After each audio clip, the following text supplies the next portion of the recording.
मासूम फरमाते हैं चार चीजों के लिए, फरमाते हैं अल्लाह ने जिसको चार चीजें अता की, ये चार सिफात अगर किसी मोमिन में आ जाएं, किसी अली वाले में आ जाएं, फरमाया उसे खैर दुनिया भी मिला, उसे खैर आखिरत भी मिला। मन ऊती अरबा खिसाल, जिसके पास ये चार चीजें आ गई खुदा ने उसे खैर दुनिया भी दिया, खैर आखिरत। फरमा पहली सिफत फरमाए वरउन, अल्लाह एक बंदे को वरा अता करे अला महारिमिल्लाह। ये वरा एक सिफत है। कल मैंने मिसाल दी थी गाड़ी की। आप गाड़ी चलाते हैं, अब आपको कंट्रोल है कि मैंने कहाँ ब्रेक लगानी है, कहाँ ब्रेक नहीं लगानी। एक बंदे को इतना कॉन्फिडेंस है कि मौलाना सामने ट्रक भी आ गया, कुछ भी हो जाए, लेकिन मुझे कंट्रोल है कि मैं 100 की स्पीड को 70 पे ला सकता हूँ, 60 पे ला सकता हूँ। जिस मोमिन के अंदर सिफत वरा है, मासूम फरमाते हैं इसे खैर दुनिया भी मिल जाएगा, खैर आखिरत भी मिल जाएगा। कभी कभी मुश्किल होता है हराम पर आंखें बंद करना, कभी कभी मुश्किल होता है जो हमें लालच दी जाती है उस लालच के सामने रुक जाना। ये वरा था जनाबे हुर के अंदर। जब इमाम हुसैन ने कुछ कहा, उस सिफत वरा की वजह से हुर ने कोई जुमला इमाम हुसैन को नहीं कहा। यह सिफत वरा थी जिसने जनाब यूसुफ को बचाया। यह सिफात वरा है जो इंसान को गुनाह से बचाती हैं। तो फरमाया अगर किसी के अंदर वरा है जिससे वो इंसान परवरदिगार आलम जिस जिन चीज़ों से रोका है उनसे रुक जाता है, यह समझो खैर दुनिया और आखिरत है। दूसरी चीज़ फरमाया हुस्नुल खुल्क, जब तक इंसान खुश अखलाक नहीं बनता, फरमाया ये सिफत खुश अखलाकी अगर किसी के अंदर आ जाए उसे खैर दुनिया भी मिला, खैर आखिरत भी मिला। क्यों? फरमाया कि मोमिन का चेहरा अबूस नहीं होता। अबू सन कम तरीरा, कुरान कहता है जहन्नुमियों की निशानियां हैं अबू सन कम तरीरा, इनके चेहरे मुरझाए हुए, मायूसी में डूबे हुए। लेकिन फरमाया जो हमारा चाहने वाला, जो बंदे मोमिन, जो बंदे मुस्लिम है, जो रसूल खुदा का चाहने वाला, अहले बैत का चाहने वाला, फरमाया उसकी सिफत है हुस्नुल खुल्क। अगर ये दुनिया से भी जाए तो मोमिन तमन्ना करते हैं कितना अच्छा बंदा था, उसे याद करते हैं। मोमिन का मतलब लोग 1 घंटा आपकी सोहबत में बैठना चाहें। मोमिन का मतलब लोग आपके साथ वक्त गुजारना चाहें। फरमाया मोमिन तुंदरो नहीं होता, मोमिन अखलाक का सख्त नहीं होता, मोमिन अखलाक का बुरा नहीं होता। मोमिन वो कि लोग तमन्ना करें कि हमारा वक्त इसके साथ गुजरे। लोग तमन्ना करते थे इमाम हसन के साथ वक्त गुजारने के लिए, अहले बैत के साथ वक्त गुजारने के लिए, यहाँ तक कि उनके गुलामों के साथ वक्त गुजारने के लिए। कि हमेशा फरमाता है अहले बैत फरमाते हैं कि कभी भी मोमिन जल्दी गुस्से में नहीं आता, मोमिन हमेशा मुतहम्मिल होता है। वो तीसरी सिफत फरमाते हैं हिल्मुन यख्तौ बि जहल जाहिल। पहली सिफत मोमिन के अंदर वरा, दूसरी सिफत साहिब हुस्न खुल्क होता है, तीसरी सिफत फरमाया ये साहिब हिल्म होता है। ये उर्दू वाला हिल्म नहीं, अरबी वाला हिल्म है। मोमिन हलीम होता है, जो आप हलीम खाते हैं वो नहीं, ये हलीम सिफाती हलीम है। मोमिन सिफत हलीम का मालिक होता है। कि मैं एक जुमला इस्तेमाल करता हूँ कि मोमिन का दिमाग टीन के डब्बे की तरह नहीं होता, जल्दी गुस्से में भी आ जाए और जल्दी क्या हो जाए, ठंडा हो जाए। फरमाया बड़ा बुर्दबार होता है। घरों में झगड़े क्यों होते हैं? क्योंकि हमारे अंदर सिफत हलीम नहीं। फरमाया वो हिल्म जिसके जरिए से जहल जाहिल को खत्म करता है। मतलब जब इसका सामना जाहिल से होता है, ये उस जाहिल का जवाब अपने हिल्म से देता है। इमाम हसन को गालियां दे रहा है एक शामी, लेकिन मौला हसन अपने हिल्म से उसे जवाब दे रहे हैं।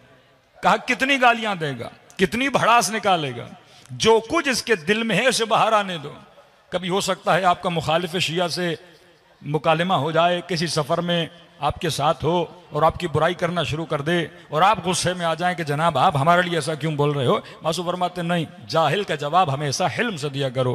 पहले देखो उसके अंदर कितना गंद भरा हुआ है, पहले देखो कितना उसके अंदर नेगेटिविटी भरी हुई है, वो सारी नेगेटिविटी निकालने दो। जब वो निकल के आ जाए फिर अक्ल के जरिए से, फिर फितरत के जरिए से उसको संभालो। ये आज घरों में मियाँ बीवी का झगड़ा क्यों होता है? क्योंकि सिफत हिल्म नहीं है, सिफत बर्दाश्त नहीं है। हम बहुत जल्दी गुस्से में आ जाते हैं। ये सास बहू का झगड़ा, ये नंदों का आपस में झगड़ा, ये क्योंकि घरों में हम संभाल क्यों नहीं पा रहे? क्योंकि सिफत हिल्म नहीं है। और अहले बैत वो जिनके चेहरों पर गालियाँ दी जा रही हैं लेकिन सिफत हिल्म है। अरे इससे बड़ी कोई रिवायत होगी जो इतनी मिंबरों से सुन चुके कि अमीरुल मोमिनीन जब जंग में उसके सीने पे सवार होते हैं, लाब दहन फेंकता है मेरे आका के चेहरे पर। एक बंदा जो कमाल ताकत में है और दुश्मन को उसने गिराया हुआ है, जेर किया हुआ है, अगर हमारे साथ कोई करता तो हम सरकलम कर देते उसका। लेकिन ये अली इब्न अबी तालिब है, सिफत हिल्म का मालिक है। खड़े हो जाते हैं, चहलकदमी करते हैं, फिर उसके सीने पे सवार होते हैं, फिर उसका सर कलम करते हैं। जब असहाबे रसूल ने कहा या अली ये क्या माजरा था, आपने पहले ही वार में सर कलम कर देना था, इतनी बड़ी तौहीन की। अली ने जिंदगी में जो भी किया अल्लाह के लिए किया है, हर अमल खालिस है। तभी तो कहा ज़रबतु अलीयन यौमल खंदक़ अफ़ज़लु मिन इबादत सक़लैन, कि अब जब इसने चेहरे पे लाब दहन फेंका तो अली की जात का गुस्सा शामिल हो गया। अली कभी अपने दुश्मन को नहीं मारता, अली हमेशा खुदा के दुश्मन को मारता है। ये सिफत हिल्म थी जिसकी वजह से लोग अहले बैत के करीब आते थे। तो मेरे अजीज, जब तक आप हलीम नहीं बनोगे, जब तक अपने अंदर बुर्दबारी पैदा नहीं करोगे, जब तक अपने अंदर सब्र और हिल्म में बड़ा फर्क है। सब्र जुल्म के मुकाबले में है, लेकिन सिफत हिल्म जाहिल के मुकाबले में है। कभी कोई आप पे ताने मार रहा है, कभी कोई आप पे इल्जाम मार रहा है, कभी कोई आपको तंग कर रहा है, कभी कोई आपको टीज कर रहा है, उसके मुकाबले में क्या कहना है?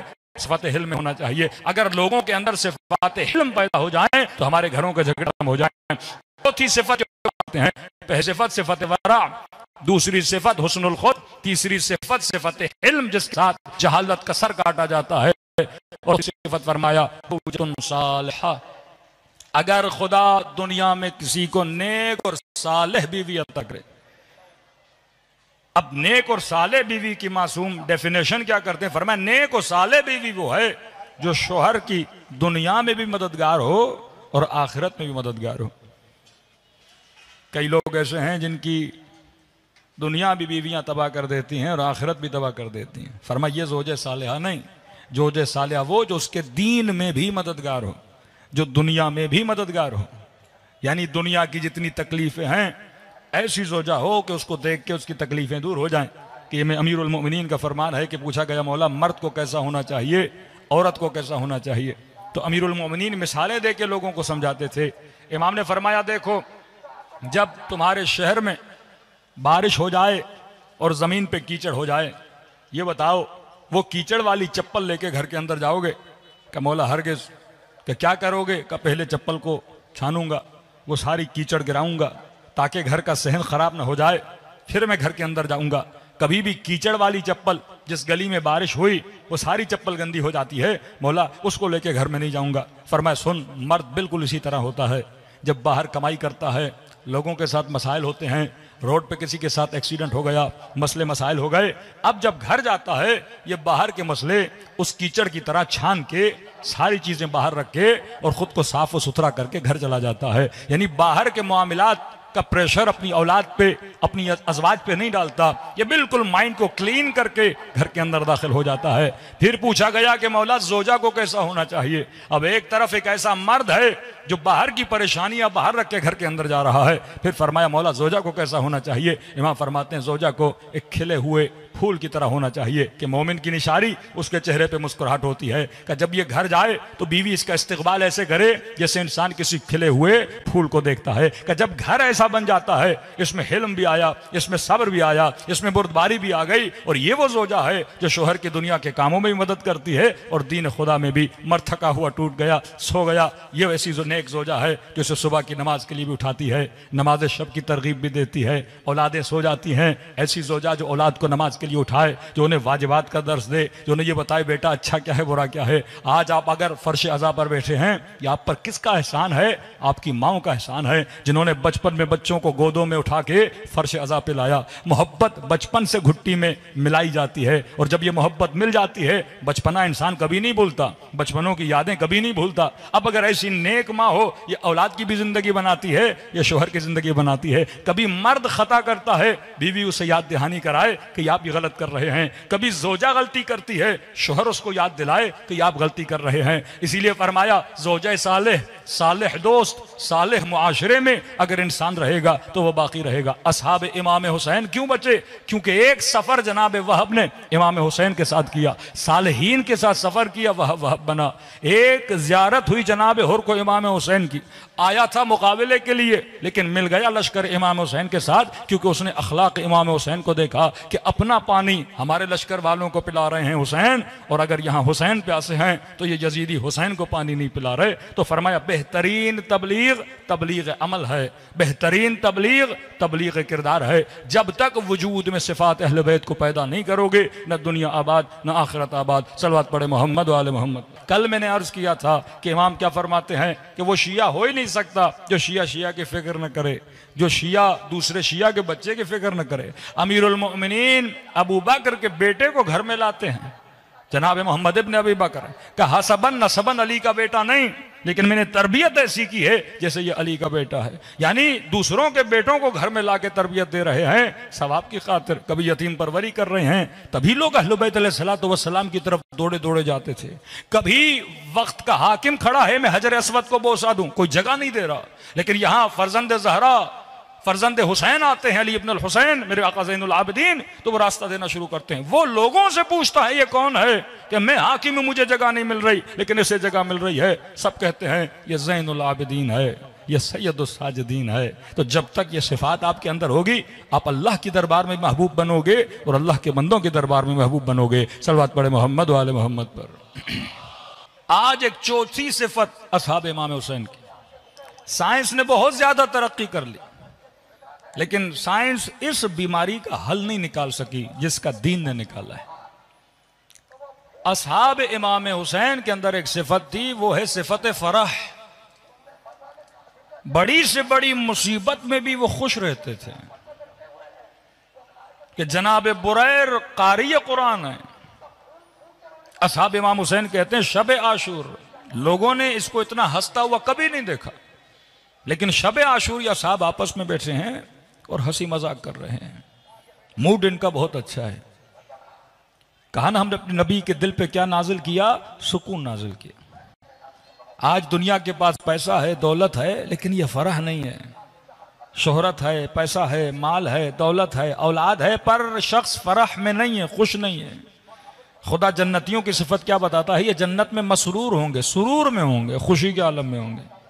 आज अगर हमारी जिंदगियों में ये खुशी आ जाए, आज ये फरह आ जाए, आज दुनिया में डिप्रेशन का कोई इलाज नहीं है, दुनिया में एंजाइटी का कोई इलाज नहीं है। कितनी साइंस ने टेक्नोलॉजी कर ली, लेकिन हमेशा कोई डिप्रेशन का मरीज है उसे गोली देते हैं जे कि आप जाके सो जाइए, उसे नशे की गोलियां दी जाती हैं। लेकिन ये फरह अगर हासिल करना चाहते हो, ये फर्श अज़ा इमाम हुसैन से आपको मिलती है। दुनिया की एक कौम बताओ जो रोने के बाद खुश होती हो। ये मकतब अली ने, अल्लाह ने हुसैन के आंसू में ऐसा सुकून रखा है कि रोने के बाद बड़े से बड़ा बोझ हो इंसान के दिल से उतर जाता है। यानी शिया तरसते हैं रोने के लिए, किस पर, हुसैन इब्न अली पे रोने के लिए। अरे दुनिया हंसाने के पैसे देती है, लेकिन ये कौम रोने के लिए तरसती है। ये वो नेमत है जो खुदा ने आपको अता की है। आप कभी इमाम हुसैन की ज़ियारत पे, यकीनन इस मजमे में हर बंदा गया होगा, जब जरिए हुसैन को देखते हो इस खुशी को महसूस किया करो, ये जन्नत वालों की खुशी है। मासूम फरमाते हैं अगर चंद चीजों का इंसान ख्याल रखे, फिक्री तौर पर,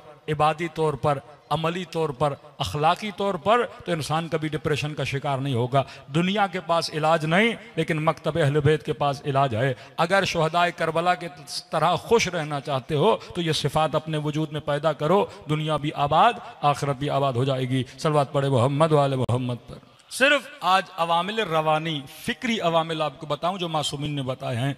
अगर चाहते हो कि दुनिया में भी खुश रहो और आखिरत में भी, यानी वो खुशी जो जायज़ खुशी है, डिप्रेशन और एंजाइटी से इंसान निकलना चाहता है। मासूमीन फरमाते हैं कुछ अवामिल आमिल रीजंस होते हैं, फिक्री अवामिल, हमारा तर्ज फिक्र कि हम सोचते कैसे हैं।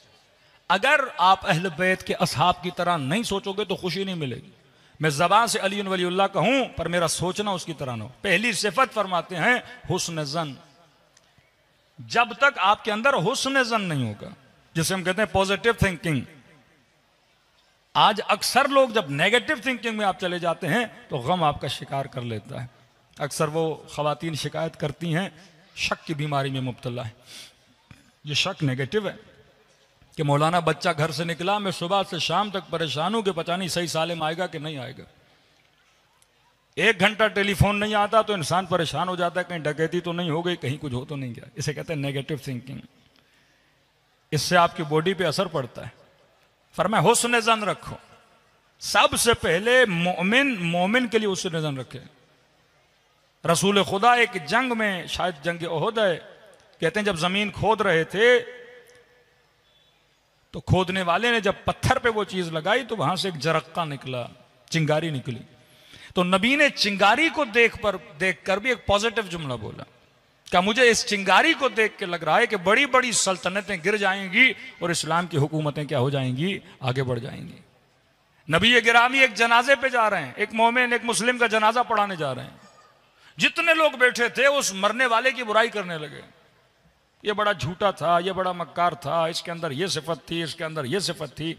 रसूल खुदा ने फरमाया क्या कोई भी इसके अंदर अच्छी आदत या अच्छी सिफत नहीं थी? किसी ने कहा या रसूल अल्लाह, इसने पूरी जिंदगी में एक रात चौकीदारी की थी मुसलमानों के लश्कर की, और हमें लगता है ये अमल इसने बड़ा अच्छे से अंजाम दिया था। नबी ने फरमाया सारे अमाल को छोड़ो, शायद खुदा इसी का एक अमल देख के इसे क्या बना दे, जन्नती बना दे। कब बंदों से पहले अल्लाह के लिए भी उसने जन किया करो। किसी ने अमीरुल मोमिनीन को कहा कि मौला कितना उसने जन करूं, कि अगर किसी मोमिन को किसी गलत जगह से या किसी गलत बंदे के साथ घूमता हुआ देखो तो फौरन कहो मसलन फला शराबी के साथ घूम रहा है, पहला ख्याल हमारे जहन में बुरा आता है कि यकीनन ये भी शराब पी के निकला है। किसी जानी के साथ घूमे तो पहला ख्याल आता है ये खुदा ना खास्ता फला गुना। मासूम फरमाते नहीं, अच्छा सोचा करो, बुरा सोचोगे तुम्हारा जहन गंदा होगा और तुम्हारा सुकून क्या हो जाएगा, तबाह बर्बाद हो जाएगा। फरमाया पहला ख्याल हुस्न ज़न का ख्याल किया करो। इसने कहा कि मौला अगर मैंने पहला यह सोचा कि मसलन शायद उसको पैसे दिए हो, पैसे लेने गया हो, शायद उसकी माँ बीमार हो इयादत के लिए गया हो, शायद उस शराबी को हिदायत करने के लिए गया हो, फरमाया चाहे उसने बुरा किया हो लेकिन तूने क्या सोचना है, अच्छा सोचना है। अब इसने कहा कि अमीरुल मोमिनीन अगर मैं अच्छा भी सोचूं फिर भी बुरा ख्याल है। मौला ने फरमाया 70 मरतबा अच्छे ख्याल करो, 70 टाइम अच्छा सोचो उसके लिए। ये मेंटली ट्रेनिंग दे रहे हैं अमीरुल मोमिनीन, क्योंकि अगर आपके माइंड को आदत हो गई ना अच्छा सोचने की तो ये हमेशा क्या सोचेगा, अच्छा सोचेगा। जिस तरह आपके बॉडी के मसल्स बिल्ड होते हैं इसी तरह ब्रेन के अंदर भी मसल्स हैं वो बिल्ड होते हैं। एक बंदा जो हमेशा बुरा सोचता है वो हमेशा बुरा सोचता रहेगा। किसी ने नेकी भी की कहेगा इसका यकीनन कोई मतलब था तभी मेरे साथ नेकी कर रहा है। किसी ने कोई गिफ्ट दिया तो यकीनन इसका मतलब है तभी मुझे क्या दे रहा है, गिफ्ट दे रहा है। 70 टाइम अच्छा सोचो। इस मोमिन ने कहा कि मौला अगर 70 मरतबा भी अच्छा सोचने के बाद भी बुरा ख्याल आए तो फिर क्या करो? इमाम फरमाते अब अपने नफ्स को मलामत दो, कहे नफ्स में तुझे 70 नेकियां बता रहा हूं, तू एक ही बुराई पे अटका हुआ है। फिर भी अपनी तरफ क्या करो, रुजू करो। जब तक पॉजिटिव थिंकिंग हमारे मुआशरे में पैदा नहीं होती तब तक हमारे अंदर डिप्रेशन। अक्सर लोग बीमार क्यों होते हैं, क्योंकि ये नेगेटिव हैं, ये सिर्फ बुरा सोचते हैं। बिजनेस कर रहा है सोचता है कि कहीं ज्यादा मेरा नुकसान ना हो जाए। अब यहाँ पे अच्छे और बुरे सोचने की फरमाया अल्लाह ने अक्ल दी है, अपने वजूद के अंदर कैलकुलेशन किया करो और उस कैलकुलेशन के हिसाब से अगर इंसान सोचेगा तो इंसान पर अल्लाह पे तवक्कुल करेगा। सबसे पहले सही कैलकुलेशन कर ली, उसके बाद अल्लाह पे तवक्कुल। अब अल्लाह पे तवक्कुल करके सही कोशिश करो और मेहनत करो, खुदा क्या अता करेगा, तुझे कामयाबी अता करेगा। बाद लोगों में इस्तिखारा की बड़ी बीमारी है। कोई भी काम करना है 10 भाई इस्लाम का उसूल है पहले अक्ल के साथ कैलकुलेशन करो। नतीजा नहीं मिल रहा, 4 अक्लमंदों से मशवरा लो, नतीजा नहीं मिल रहा, मतलब सब कुछ इंसान ने कर लिया, अब समझ में नहीं आ रहा। अब कहते हैं किसकी तरफ जाओ, इस्तिखारे की तरफ जाओ। लेकिन हमारे बाज लोग सुबह घर से निकलते हैं इस्तिखारा के फला जगह पे जाएं कि नहीं जाएं। ये बीमारी, ये वसवसा है, ये नेगेटिव थिंकिंग है कि आप हर चीज में मुरद्दद और तरद्दुद कर रहे हो। इसके लिए इस्लाम ने मना किया है। अल्लाह ने फिर अक्ल किसके लिए दी है? अक्ल इसीलिए दी है कि इंसान कैलकुलेशन करे और रिजल्ट अपने जहन के अंदर लाए और फिर अल्लाह पे तवक्कुल करके रास्ते पे चले। इस पे मखसूसन शादी के मामलात में अक्सर फोन आते, मौलाना इस्तिखारा निकालिए। उलमा कहते हैं कभी भी शादी के मामले में बेहतरीन काम है मुशावरा करना। किसी इंसान की शख्सियत को पता करना है, आप उस जहां वो काम करता है, कारोबार करता है, जॉब करता है, वहां जाके पूछ लीजिए, उसके दोस्त ही आपको बता देंगे। उसके साथ जो काम करते हैं वही बता देंगे कि जनाब कैसा है। लड़की का मालूम करना है, जिस माहौल में पली है, बड़ी है, उसको देख लीजिए। बाज़ औक़ात लोग कहते हैं जिसने मासूम का फरमान है, ये देखो उसको पाला किसने है, माँ ने पाला, खाला ने पाला, पप्पो ने पाला, जिसने तरबियत की है उस खातून को देखो, इसकी तरबियत क्या हो जाएगी, वैसी हो जाएगी। ये मासूमीन की वो रविश हैं जिसके लिए मासूमीन ने बताया है। लेकिन हम इन रविशों को छोड़ के हम कहाँ चले जाते हैं, इस्तिखारे के करीब। और अगर इस्तिखारा आ जाता है अच्छा है, और फिर शादी हो जाती है, और फिर 3 महीने के बाद झगड़ा हो जाता है, कहते हैं मौलवी साहब का इस्तिखारा सही नहीं था, हमारी जिंदगी क्या हो गई, खराब हो गई। सारा कसूर या मौलवी पर दे देते हैं, इस्तिखारा पे दे देते हैं। अल्लाह ने इंसान को अक्ल दी है, ये सिफत हिल्म अक्लमंद लोगों की है, सिफत सब्र अक्लमंद लोगों की है। और पॉजिटिव थिंकिंग, मोमिन कभी भी नेगेटिव नहीं सोचता, हमेशा पॉजिटिव सोचता है। सलवात पढ़े मोहम्मद वाले मोहम्मद। अब मेरी इस बात से शायद किसी के जहन में ये शायबा पैदा हो कि मैंने हर जगह पॉजिटिव होना है, ऐसा भी नहीं है। तादुल इंसान के वजूद, अब आप कराची में रहते हैं, आपको पता है कराची में डकैतियां बहुत हैं, आपको मौलाना ने कहा पॉजिटिव होना है तो फ़ोन हाथ में लेके चलूंगा, कोई चोरी नहीं करेगा। भाई ऐसा भी नहीं है। अब यहाँ पे अक्ल आपको बताती है कहाँ पे खतरा है, तो वहाँ पे फिर शर्त एहतियात है। इंसान को क्या करना है? शर्त अक्ल एहतियात है, इंसान को एहतियात से काम अंजाम देना है। पॉजिटिव मोमिन के लिए कि आपके लिए कोई गवाही नहीं है, कोई बात नहीं है, लेकिन आप ऐसे ही जहन में वसवसे ला रहे हो किसी मोमिन के लिए, उसके किरदार के हवाले से, उसकी रफ्तार के हवाले से। और नेगेटिव थिंकिंग तभी आती है जब इंसान गीबत में पड़ता है। चार लोगों से आप बुराइयां सोचते हो, फिर जहन में उन बुराई को घुमाते रहते हो, फिर उस बंदे की नफरत आपके दिल में आ जाती है। मोमिन के साथ क्या हो जाता है? रिश्ता खत्म हो जाता है। सलवात पढ़े मोहम्मद वाले मोहम्मद।